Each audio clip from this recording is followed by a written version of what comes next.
este é o podcast Psicologia Social e Temas Contemporâneos. Este episódio é uma produção dos estudantes da turma de Psicologia Social 1 da Unialfa, período 2025.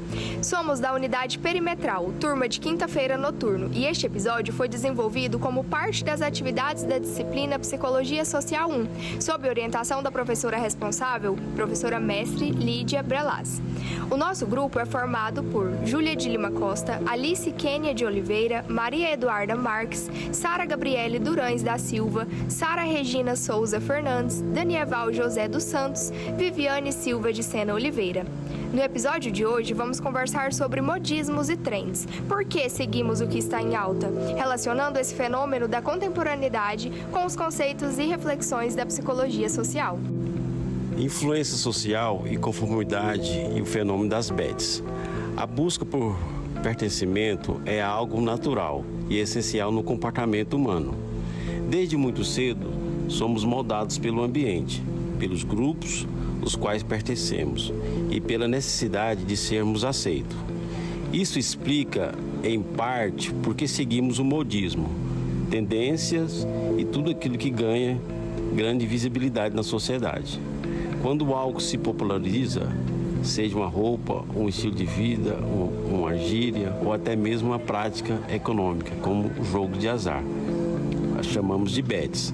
Não estamos lidando apenas com uma moda passageira, mas como um fenômeno social baseado na influência social e na comunidade. As tendências e modismo têm um grande impacto em nossas vidas. Seguimos o que está em alta por vários motivos relacionados à influência social e à conformidade. Vou falar 2 pontos que podem explicar esse fenômeno. O primeiro é o desejo de aceitação. Ser parte de um grupo social é uma necessidade humana básica. Seguir modismo pode ajudar as pessoas a se sentirem incluídas e aceitas em um grupo.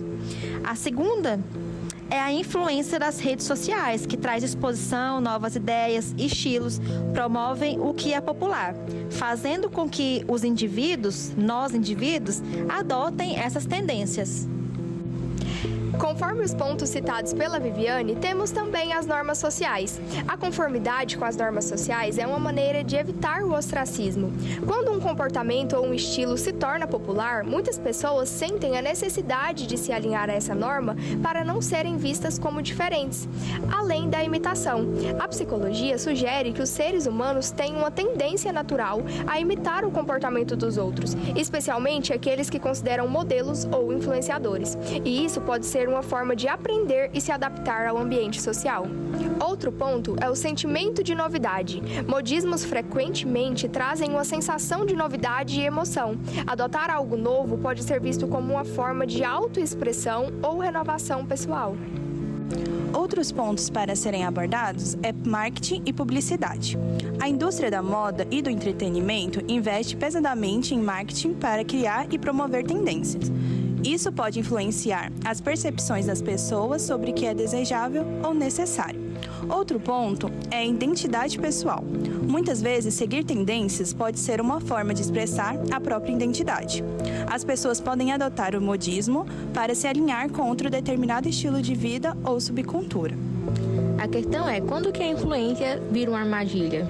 Geralmente, a influência social, que muitas vezes é positiva, apenas quando nos motiva e inspira ou nos conecta, também pode ser um comportamento automático e nos leva a ficar sem reflexão. No caso das bets, isso pode gerar endividamento, vício, ansiedade e frustração, especialmente quando se percebe que os ganhos fáceis são, na verdade, exceções e não regras. Por que as bets se tornaram uma trend? Os famosos jogos de azar.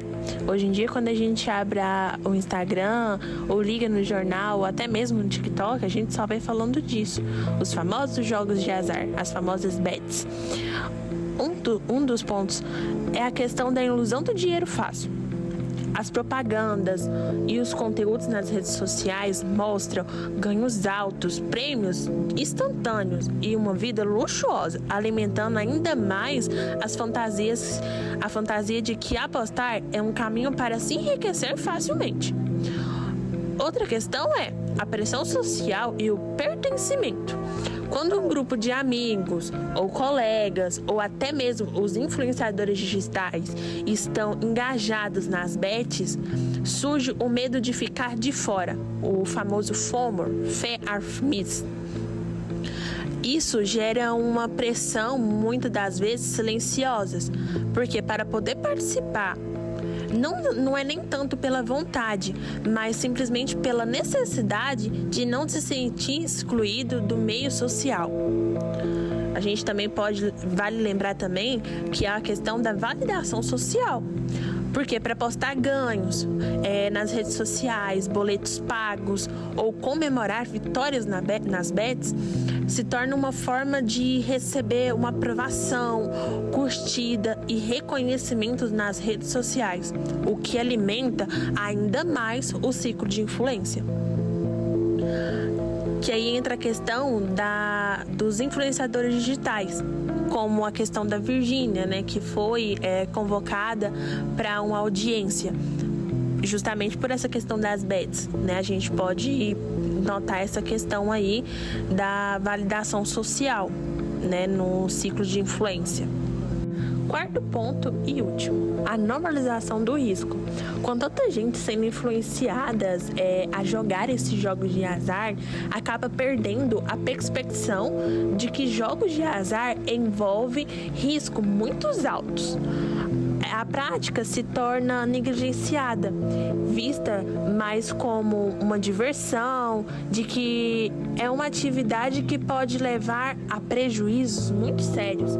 E a gente está falando de questão de dívidas altas, ficar devendo as pessoas, né? Porque muitas das vezes as pessoas pegam dinheiro emprestado para poder apostar nesses aplicativos, nesses jogos de azar. E isso vai fazendo com que a pessoa vai se afundando cada vez mais em dívidas. Vamos dar sequência a mais um ponto: o poder da influência social. As redes sociais intensificaram esse processo.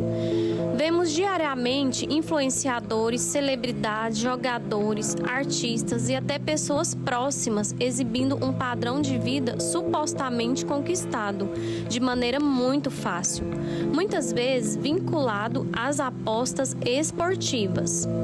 E isso gera um gatilho psicológico chamado efeito manada, onde tendemos a seguir aquilo que muitos estão fazendo, acreditando que, se funciona para eles, também funcionará para nós. Quando a gente fala da influência da mídia, a gente pode entender que seguir tendências não é uma forma errada, faz parte da vida social. Mas é essencial que a gente possa pensar de uma maneira crítica, como por exemplo, por que eu estou fazendo isso? É uma escolha consciente ou eu estou seguindo apenas um fluxo? Quais que seriam os riscos envolvidos? Quando entendemos como funciona essa influência social, a gente acaba ganhando mais liberdade para decidir o que a gente realmente faz, dando sentido para a nossa vida, e não apenas para encaixar em um padrão momentâneo. E chegamos ao final do nosso podcast de hoje. Considerações finais. Esse episódio integra o podcast Psicologia Social e Temas Contemporâneos, produzido como atividade da disciplina Psicologia Social 1 da Unialfa, no período 25.1. O roteiro foi feito por Alicia Kênia. A narração foi feita por Júlia de Lima. A edição foi feita por Sara Gabriele. Para a construção do conteúdo, utilizamos como base os materiais discutidos em sala de aula e textos da bibliografia da disciplina, com destaque para os autores Alisson e Wilson. Espero que vocês tenham gostado. Esse foi o nosso episódio de hoje. Um grande abraço e até mais.